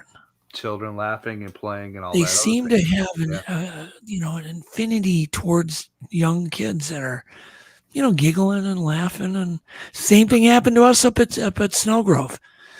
Vast wilderness. The one time I brought kids up there was the one time we had a creature near us.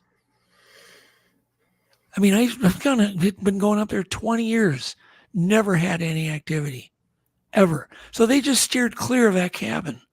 And the one time we all brought our daughter up, and they were giggling and laughing, and this thing came around. Of course, yeah. So it's like beyond coincidence when it happens. There's just so many cases, Whoop, you're muted. Well. Oh, sorry about that. There Oh, it's are a all lot right. of cases where these creatures are curious about children. Children have a lot of encounters with these creatures, from what I'm hearing, from what I'm finding in my research. Right. I gotta get something to drink. Yeah, no problem. Yeah, so the children theory, a lot of times I try to think outside the box, like what would attract these creatures in, because in my opinion, you're not going to go find one. The only way you're going to have an interaction with one is if they're curious about. They have to come to you. Yeah. Yeah. Yeah. You're not going to track one down and sneak through the forest. You are not. So I'm thinking like maybe a recording of like children playing like at a playground or something, just an audio recording, like laughter and like, might attract them. Something, I've used that technique and it does work. Yeah, it does work. Yep. Yeah. And it's creepy as heck. If you're in the middle of the dark, in the middle of a forest, you get these little tiny Bluetooth speakers and your kids laughing and playing in the woods of the dark. It's just super creepy. I bet. And all of a sudden, a rock will come in. Oh, that's even more creepy. And land. Yeah. It's like boom, boom, boom, boom, boom, boom. And you're like, oh, they're here. Like, you want something to laugh at, kids? Here you go. All I ever say, Will, this is what I always say. They're here. Yeah, absolutely. Because, you don't know what it is for sure, but you know what it isn't. Yeah. It's not. How many animals throw rocks? Well, the skeptics will tell you, well, a bear will throw rocks. And I'm like, yeah, I don't think so. Yeah, I've never come across a bear. I mean, maybe like digging for clams or something, like that, but not like throwing a rock like a baseball player would or something. Oh, where it's flat. Or, a human. So how big was the rock that came near you guys? Okay, here's the thing. The area was like super, super rocky. So like us trying to find that rock would be okay. Yeah, you know what I mean? Like it was a lot of rocks, but Dave estimated it to be softball sized. Okay. So, and we heard it hit and bounce and roll. So it wasn't like something, just a little pebble that could have been an acorn off a tree or something, Yeah. It literally hit, bounced, and rolled. And like I said, he has that audio on one of his. It's so interesting, too. That's also another trait. And when they throw a rock, so often they'll either ricochet or roll. In almost every case, ricochet or roll. So that's coming in at a flatter angle then, probably. It's really interesting because it seems to be done on purpose. And they seem to be able to time their roll so it rolls up to you, but it doesn't hurt you. Mm. It definitely startled us. He was using his night vision camera one way. I'm over here with fiddling with the parabolic. And this thing, so it was we were very surprised. He was like, "Did you hear that?" I'm like, "Yeah, I heard that." Because, like I said, the emotions were amped up. Well, for me at least, because of the double whoop behind me and all that other stuff. And then, what prompted you to go to Oklahoma versus some other place? Dave invited me. Oh, he was graciously to invite me. So that's all someone's got to do is invite you, and you'll show up. As long as you're a nice person, like I am, that's all that matters. Or at least, I'm not going out there with any serial killers. And that's funny. My daughter was like, that you're aware of.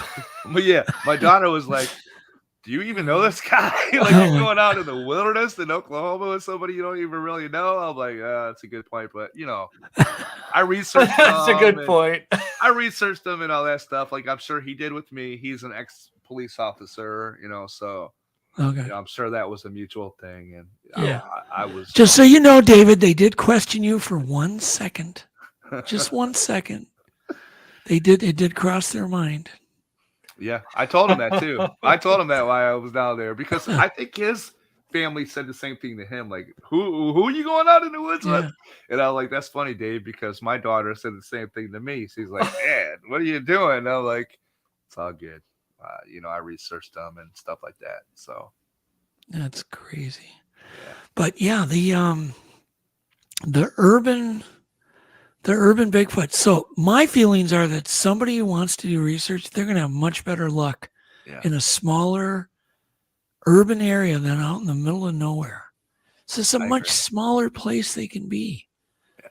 Yeah. If there's a lake or a trafficated lake or a swamp they're seen by and it's been sightings, but maybe it's close to your home. You can get there more often, less money. Yeah. You can patrol the area more. You can get to your game trail cameras quicker. Just the whole thing. I think you have a much better chance doing research as close to home as you can. I totally agree with that. It shrinks down the area where they could be. Like if you go out into British Columbia, by Yale, British Columbia or something, you're hundreds and hundreds and hundreds of square miles like these creatures could be in. Like you're saying, in an urban setting. Now, I don't think, when I say urban, I'm not talking in the middle of the city. I'm talking suburbia, getting into the farmland, suburbia type area. A researcher that wants to go out there looking would have to think about is like corridors. First of all, how's this creature going to travel from one area to another? Like creek beds, things like that, railroad tracks, power lines. And then you're going to have to find areas of at least minimum 5, 10, 15 acres of woods that people really don't go into. Right. If you had 3 categories, say wilderness, rural, and then urban, it would be rural that we're talking. Rural. But if you're comparing rural, and a lot of people are thinking rural is way the heck out in the middle of nowhere. I agree. It still isn't wilderness, because I always think of wilderness when I go to Canada and I'm 500 miles from the nearest road. Right. That's wilderness. That's wilderness. Yeah. That's wilderness. I don't think Ohio has any wilderness. Minnesota has very little. The only place Minnesota actually has true wilderness is the Boundary Waters canoe area. Yeah. Other than that, you're still only a mile from a road. Yeah. Wilderness, like you said, is 30 miles from a town or something like that. Maybe at least 30 miles out there, at least. Yeah. But there are a lot of areas like that still left that people don't realize. Oh, God, yeah. When I'm doing my research with the Google Earth, like a lot of areas, and people are like, where could if you just run into somebody in the store and they're like, oh, you're the Bigfoot. And I'm like, yeah. They're like, you really think? And I'm like, I have my own encounter. Well, there's no area. There's no room for them anymore. Where would they be? I'm like, there's plenty of area. Like, we live in the city. You're just thinking with a city mentality here. If you go out a little bit more, there's vast, vast areas. And even just a little bit further, like you're saying, Doug, right by suburbia, these creatures are. And these people aren't realizing that. Yep. Yeah, I think they punch into these. I think they come pretty close to homes. I do too. Anybody that lives out where they have forest in their backyard, I guarantee they all have a story. You can go to those homeowners, knock. I've actually done that with people, gone and just knocked on and say, have you ever had bangs on your home or anything? And we'll explain why we're there, because there's been sightings, and almost everybody goes, yes. And a matter of fact, about once a year, we get a big boom on the side of the house, and we're mystified by. Wow. But it takes guts to go knocking on strangers' doors. Yeah, like, hey, I'm here to ask you about Bigfoot. But I've got to go with somebody, you go with somebody who's really outspoken, like Mark Peterson. Yeah. They're not afraid. They don't care. They just they'll knock, But might as well. People think you're nuts. They think you're nuts for about 1 second, and then all of a sudden they realize you're serious, and they'll open up. Yeah. Especially if they've been keeping it in and not really able to tell anybody else.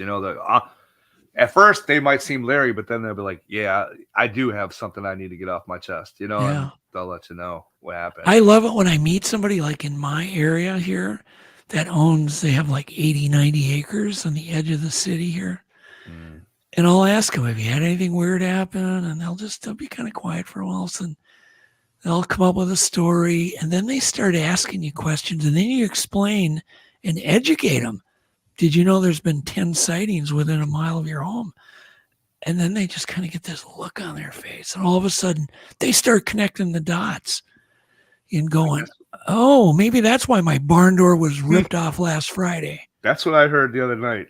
Yeah, absolutely. I mean, they don't realize, like you're saying, until people tell them, hey, these sightings were happening right around here. And they're like, well, wait a minute. Because when I was down at this cabin, I had gone, the caretaker that would come and, clean up and stuff like that. I had asked her, I told her why I was there. And I said, have you heard any? She's like, Yeah, the maintenance man that used to work here for 20 years said there was a creature that lived over here behind the barn. And I'm like, really? Do you know where he lives? Can I go talk to him? And she told me where he was. I went to his house, was probably 3 or 4 miles down the road, but he wasn't there. But I talked to his son, and his son was telling me, yeah, well, there's a lot of Sasquatch sightings around here. People don't believe it. And I'm like, you mind if I, film this for an interview? He's like, no, I don't want to be on camera. I'm like, all right. So I just took the information in, to myself. But yeah, there's a lot of sightings in that area, Doug. Well, what's your style when you're investigating and you're going to film, and just kind of what's the steps that you go through to produce content? Well, like I said, this is really my first. Well, I guess you could say the Oklahoma one was my first one, and then the one where I went back was my second one. So I'm still learning. Like I'm new, like I don't really. No, you're not. I'm telling you, you're being too humble. God! I've never done. You this are the before, biggest fibber. You've got so many damn videos on your channel. No. We're talking apples and oranges here. The stories that I tell or the accounts that I tell, just editing and putting on Google Earth, that's one thing. But going out in the field and making videos that produce. Yeah, but you've done that plenty too, though. Not a lot. Well, like near your home. Oh yeah. So first of all, you have to research the area, what you're going to do, where you're going to go, research the accounts that you hear, try to find out the times, the years where this happened, try to find people that you can talk to in an interview that know about the encounter, and then, get all your equipment ready and, all the logistics and head on down there and talk to the people and try to get some good footage. And I'd like to show the exact area where these creatures were or where the account happened. So that's always important to me, because I think when the viewers are hearing these stories and they're trying to picture where this happened in their mind. So I'd just rather show them, like it happened right here on this hill or right here next to this spring or whatever it might be. So in the back of my mind, I like to think a lot of it is visually, a lot of visual goodies that I give, I guess you could call it. That's pretty much my style. Paul Guffey, who is a real dedicated researcher himself. I got to get Paul on one of these days. But Paul asked, have you ever found any stick structures? I have, but here's the thing. Like, how do you know that's not people and right. doing that? That's always my thing. Even when I was down here at that cabin, you could see I walk right up to one. I put it on the camera. Like, I don't talk about it because, like I said, I don't know that a person people didn't do that. You know what I mean? But I show you, like, look at this. This is, I don't say here, look at this Bigfoot structure, but I put it in the B-roll or something like that, I think, and just so people could see that I saw that. Isn't that it just I didn't notice it. I noticed it, but I can't prove that somebody didn't do that like 5 years ago or something like that. So I like to stick with evidence that is more concrete, or try to at least. It's rare, really rare. Right. But well, one of the things you can do, if you do find a stick structure, and this goes for anybody, look and see, is it near a game trail? Is there a well-worn game trail there? Take note of any, study it. Take note, are there any garbage? Is there, candy wrappers? Is there anything interesting? Sure. Is it 500 yards from water? I find these things often are 500 yards from water. You just take note. And then when you end up finding more and more of these, then you can kind of just start at least forming some opinions about them. I think they're blinds, the complex ones that like teepees and stuff. I don't think they're using them. I don't think they're going in them. I think it's a quick way to throw up a blind to hide their shape, to ambush deer. Yeah, I agree with that. They could be art, and they could be made by people, and it could be marking territory too. If could be territorial. Yeah, could be all three all at once. Yeah. If I stuck you out in the woods with nothing but the clothes on your back, and just maybe gave you food to eat, because no way you'd be able to support yourself, probably, hunting without tools, but you'd probably start making stuff. Yeah. Because you'd be bored. Bored. Like let me do something. Like they may do it out of boredom. Like the guy in Castaway, right? Yeah. Well, Wilson. Yeah, Wilson. Oh my God. That's just What's up, too Rich? much. How you doing? But have you found a lot of those, iffy structures? I have found a lot of those structures Okay. here in Ohio. But like I said, here in Ohio, it isn't super wilderness. Like that would hold more weight to me if that's like way out in the wilderness, like we were talking about earlier. But if it's like in a park within a couple miles of a town or something, you can't say for sure that a creature did that and not, Yeah, obviously, Illinois Sasquatch just mentioned, the size, and I found them. There was one that I found that was like, it was almost a teepee, but it was 80 feet high. You know the weirdest thing? After I found the next day, it was gone. I'm like, how could that be? That would have taken moving equipment to put this up, and then the next day it was gone. Never saw that. Even the logs were gone. Wow. It's like, what? So I kept thinking in my brain, the DNR came and took it down. But then I'm like, why would they? Yeah. Why would they do that? Why would they? I don't know. I mean, safety reason, maybe. I don't know. Yeah, man, it looked pretty solid. But it was a teepee of, I may be exaggerating 80 feet. I mean, it was towering 3 stories up in the air. Yeah. Like, what in the world? Now, something like that, like you said, you got to be observant and use your powers of deduction. Yeah. And be like, a person isn't doing that, Yeah. So, right. I think that's very important. Have you found the like complex like teepees that are pretty woven and where they're made up of a lot of sticks in Ohio? No. Probably 5 or 6 logs. Okay. You know what I mean? Okay. Not like dozens. So your Bigfoots in Ohio are a little on the lazy side, is what you're saying. Or the people are. Whichever ones they are, doing it, right? Oh my God. So well, I find it interesting because in Minnesota, most of them that I find, and even the kind Paul find, are pretty complex. Yeah. So they're made of hundreds of sticks. Now, does that make you feel that they're more real, or like, no, that's probably got to be a human doing that? I would say probably a little more on the real side, but they still wouldn't offer really any shelter from the wind or I still think they're blinds, because in all the ones I find, generally there's a deer trail right there, and it's just too much of a coincidence. There's a game trail right behind that cabin that I walk on in the night, and that's where that structure is that I show. It is on a little game trail. Oh, it is. Okay. Yeah, it definitely is. So that's interesting. The other thing I look for to find stick structures, you can look on Google Earth, and you can do this yourself. Try this sometime.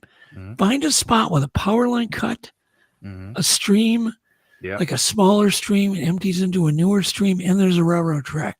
Find out where all those things intersect, and within probably 100 yards of that circle, you will find a stick structure. Yeah. It's really interesting. Because that's like a intersection of their... It's an intersection of travel routes. Yeah. I don't know, but it was funny too, because my nephew was kind of skeptical, and I picked out a spot for him to go search. Sure enough, he found a structure, and it was in like 4 inches of water. This is what people are gonna, it's in kind of a little shallow swamp. Yeah. What kids are gonna go play in the swampy muck, and especially build this nowadays. Maybe when we were younger, but not nowadays. Nah, I wouldn't have done that. I didn't like wet tennis shoes. Yeah, that's a good point. I mean, I wouldn't have been out in the water either. But it was complex in this 4 inches of water, very, very hidden, but still right near a power line cut, a railroad track, and 2 streams, and a walking path. Wow. Which you could say, well, it's people activity, but it was off and then in this kind of swampy, mucky area. I don't know. No reason. But tons of deer around there and a deer trail. Yeah. So there you go. Time we got. We only have 7 minutes left. And do you was want that in Minnesota also, Doug? Pardon? Yes. That's, Yeah, Minnesota. Yep. Okay. Like Paul does research by the Minnesota River and rivers near Mankato area, Minnesota, southern Minnesota. He does research where nobody would do research, and he finds tons of stuff. There are a lot of things that you can find close to civilization, like we were saying earlier. Yeah. You don't have to go out into the wilderness. No. Literally on the edge of suburbia, like farmland, suburbia, like developments, like when they put these new developments in these forested areas. Yeah. People are having these encounters in that, Yeah. brand new developments that go into these like wooded lots and things, just areas like you're saying, it is basically urban, and people would be surprised at how close these creatures really are compared to in the back of their mind. They're like, no, they got to be up in Alaska and that's about it, or Pacific Northwest. Yeah. So let's qualify a little more. I'm going to qualify this for people. So if you take a major city, what would be your closest major city to you? Where I live? Yeah. Cleveland. Okay. Yeah.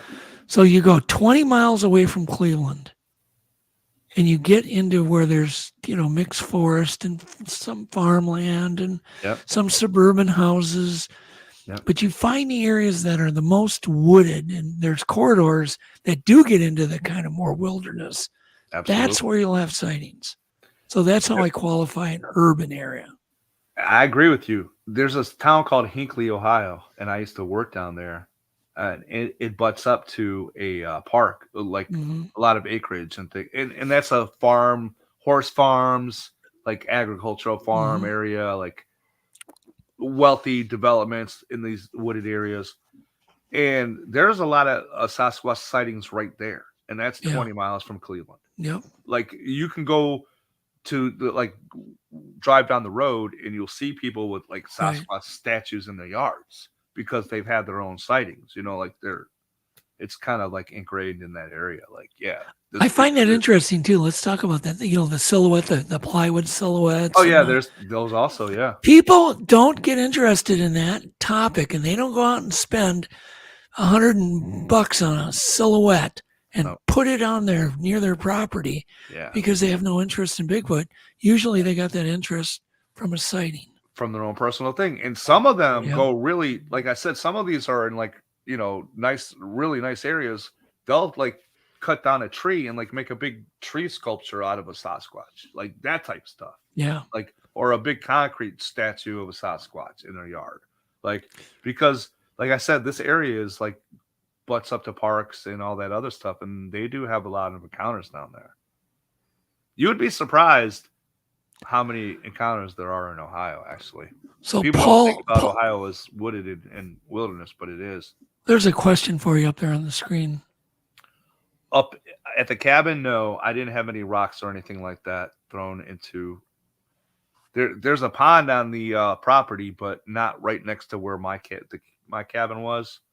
In the swamps, there really wasn't any of that at the cabin. This time, I only heard like things walking around. Didn't put my eyes on anything like that. Yeah. How can people get a hold of you? YouTube, Will Starr Mysteries. They could do that, or they have their own encounter they like to share with me. They could do that at Will Starr Bigfoot at AOL.com. Oh, there you go. Yeah.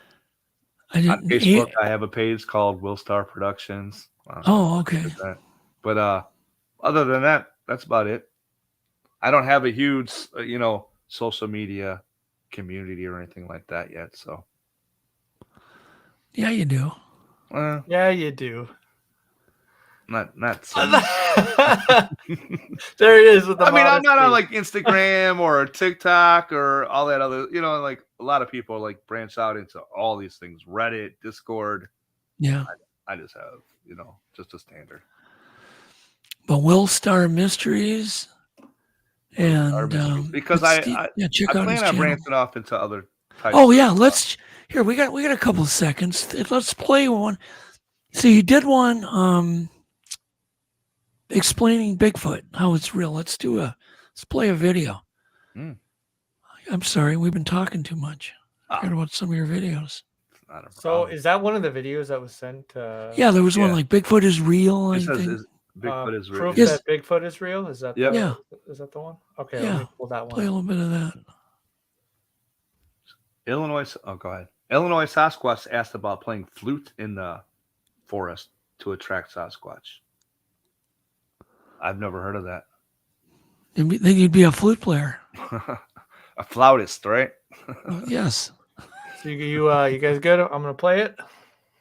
Yeah, I mean, I don't know what part he wants to play or anything like I'll that. just fast forward a little bit. Just want to give people a taste.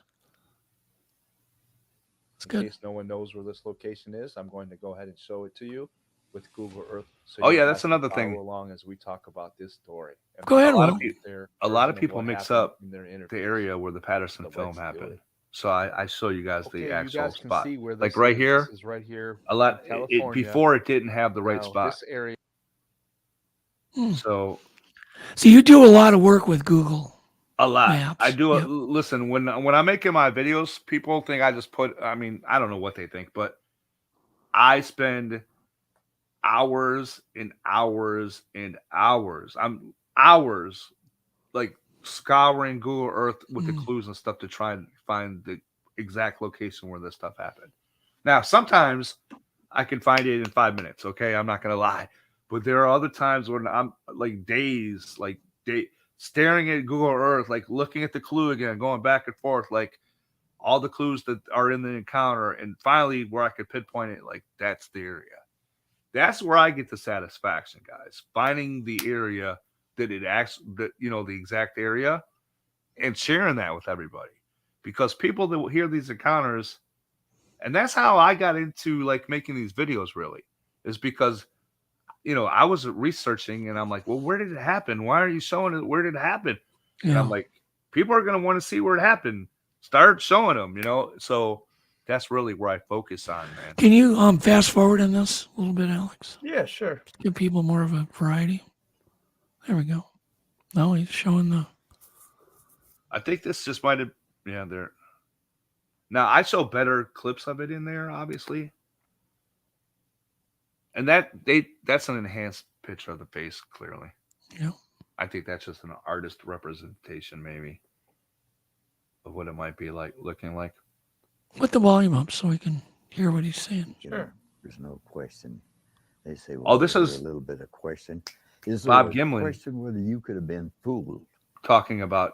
I said, This is. no way. I'm glad you brought this up. No way. Todd Prescott at the Over Sasquatch the road, Archives 36 let miles me use back the in woods. audio from this interview. I'll never for this forget video. that.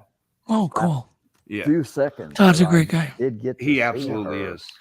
The point is, this is a really good video, but there's a lot of content. We were here. about, I guess 3 miles, something like that, from our main camp. We had rounded a bend in the trail. The creek was coming down this canyon, and the wind was blowing down the canyon. So that I think this is probably the reason that we come upon this thing by without us knowing we were coming. The first thing I knew, my horse stopped, and I caught something out of the corner of my eye, and then my horse kind of jumped backwards and reared with me. And as it did so, I pulled on him. I pulled a little bit too hard, and we both went to the ground. I was able to get up and get a hold of him and get in my saddlebags and get my camera out. And I turned him loose, yelled to Bob to cover me. At the time that I had got up and went around the horse and held his held the reins, I looked over to my left and seen the thing. And then it was. All right, about stop it, 120 Alex. So feet. they got to go to his channel. Will Starr Mysteries on YouTube. Good night, everybody. Have a great Thanksgiving. You have a great Thanksgiving, Happy Will. Thanksgiving, everybody. Thanks again, Will. And Alex, I will probably see you tomorrow at some point. Yeah. We haven't made any plans yet. Because you have so many places to go, don't you, Alex? I know. It's tough. It's tough being you. How are you going to eat all that turkey, Alex? Yeah. So anyhow, everybody have a great Thanksgiving. Yeah. And with that, we're out. Thanks, Will. Thank you guys for having Yeah, me. thanks. Bye. I call you up in the middle of the night. Been bothered by dreams, ain't feeling say just give it some time. By the end of our talk, I'm feeling just fine.